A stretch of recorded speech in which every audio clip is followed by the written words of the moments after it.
തിരുവിതാംകൂറിൽ അലോപ്പതി ചികിത്സാ സമ്പ്രദായം ആരംഭിച്ച ഭരണാധികാരി.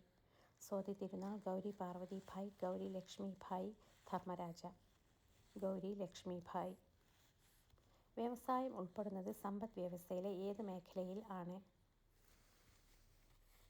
ദ്വിതീയ മേഖല, സേവന മേഖല, പ്രാഥമിക മേഖല, തൃതീയ മേഖല. ദ്വിതീയ മേഖല. Tata iron and steel company സ്ഥിതി ചെയ്യുന്നത് എവിടെ? മുംബൈ, ദുർഗാപൂർ, ജംഷഡ്പൂർ, ഭിലായ്. ജംഷഡ്പൂർ. യൂണിവേഴ്സൽ ഫൈബർ എന്നറിയപ്പെടുന്ന നാണ്യവിള ഏത്? ചണം, പരുത്തി, കരിമ്പ്, റബ്ബർ. പരുത്തി.